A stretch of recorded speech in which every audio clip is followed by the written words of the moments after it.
I think that it is pretty, I would say, reasonable from Hezbollah and Iran point of view to ask for a ceasefire now because they were beaten very severely, very seriously. Now we have to remember that Hezbollah is the spearhead, the most substantial asset that Iran has in its strategy and its deterrence equation vis-à-vis Israel. And actually, Iran lost two of its more or most substantial components of its axis or its camp, which are Hezbollah and Hamas. Hamas does not exist anymore as an organized military form. It's, I would say, in a very, a very severe situation, and Hezbollah is weaker and weaker, and actually lost its ability to function effectively. Although they continue launching rockets because they have dozens of thousands, even after we eliminated more than 50% of their storage. We are talking about a terror military that had more than 150,000 rockets and missiles. These are quantities that many state militaries do not have. But they lost the ability to act or to operate effectively because most of their leaders, be it political and mainly senior military leaders, are not there anymore. They were eliminated, targeted, and therefore they are now relying on the local level of their commanders who have no ability to see the broader picture and understand the broader context. And they are also under Iran because we are hitting them, and we are in the ground operation in South Lebanon, and most of them are running from South Lebanon to North Lebanon. And they know that we are very determined to continue hitting them, and therefore they had a very good reason now to ask for a ceasefire. Of course, Israel cannot accept it and will not accept it only under very specific conditions. And I would say that the main and the most important condition is to go back to UN Security Council resolutions 1559 from 2004 and 1701 from August 2006, which means that there will be no military presence of Hezbollah in South Lebanon. This is 1701. And if we are going to 1559, it means that Hezbollah will not exist anymore as a military organization. It means that it will be disarmed. Israel cannot accept any future military presence of Hezbollah in South Lebanon. Israel will not tolerate anymore such a threat. And I think that what is characterizing now the Israeli strategy is that Israel actually decided to create a change of a second order in the strategic jargon. It means that we are seeking to create a change of the existing system in comparison to change of a first order, which is a change in the existing system.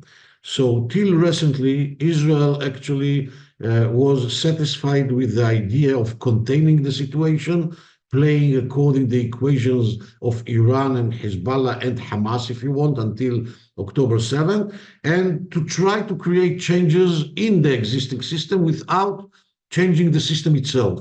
Now we are in a different phase. Now we are going to change the entire system, be it Hamas system, Hezbollah system, the Iranian system, and the idea is to change from its essence the entire regional system, okay? And to create and to facilitate and to lay the right foundations for the creation, the establishment of a new regional architecture that will improve or will enable better security, better stability, and more prosperity for the entire region, and will continue weakening Iran with its proxies. And this is exactly what we are doing in the Gaza Strip vis-à-vis Hamas, in Lebanon vis-à-vis Hezbollah, and very soon vis-à-vis Iran. Unfortunately, we meet in South Lebanon exactly what we met in the Gaza Strip. Both organizations, Hamas and Hezbollah, are deeply embedded in the civilian society and supported by the civilian society.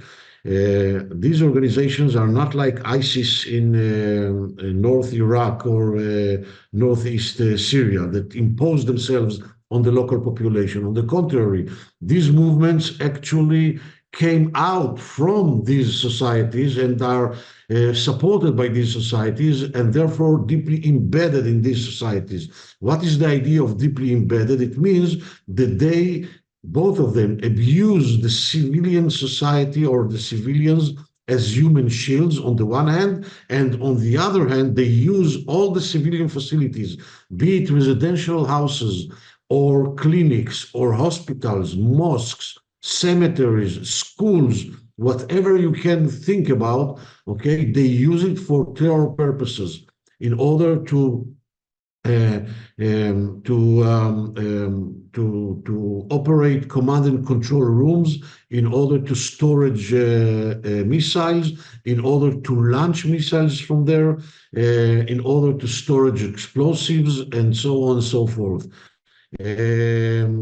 But we are talking about a very complex war zones, urban war zones, with very populated and densely areas where almost all the civilian facilities are infected by the terrorists.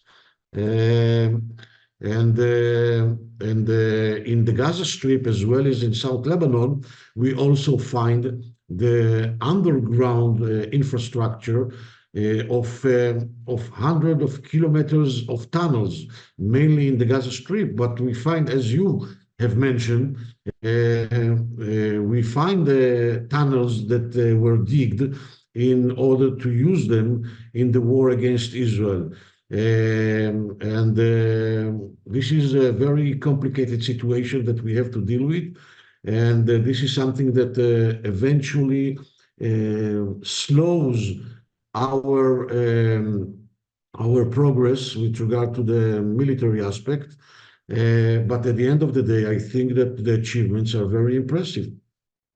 It depends on the level and the depth of coordination and understandings that we will reach with the American administration. Israel needs the US, not only for military purposes, but also for political, diplomatic purposes in the international arena. Israel needs the American backing. I think that Israel prefers to do everything together with the US and even with the UK. At least when it comes to the nuclear infrastructure in Iran. Now, I think that Israel will not attack the nuclear infrastructure in this coming attack that will be in the coming days.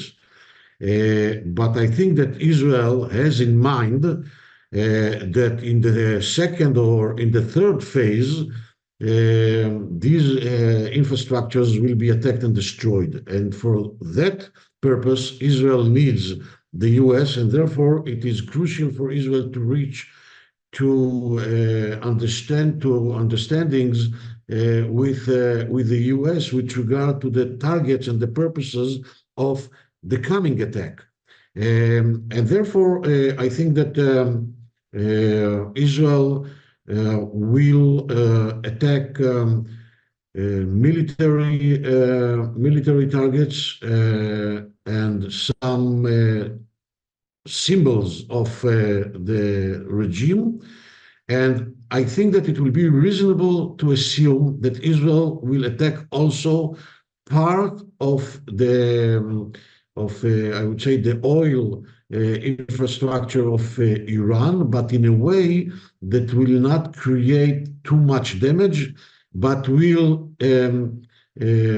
signal to the Iranians that they are very vulnerable in this regard, and these are going to be the next intentions of Israel. Now, Israel takes into consideration that Iran will retaliate on the Israeli retaliation. This is a working assumption, okay? And this is exactly the reason that we need the Americans, because we want the Americans to be with us in the second and the third phase after the retaliation of Iran, in order to use the second or the third phase for the destruction, for the entire destruction of the nuclear facilities in Iran. Now, I think that Israel has the capacity to harm severely the nuclear infrastructure of Iran, but it is not enough.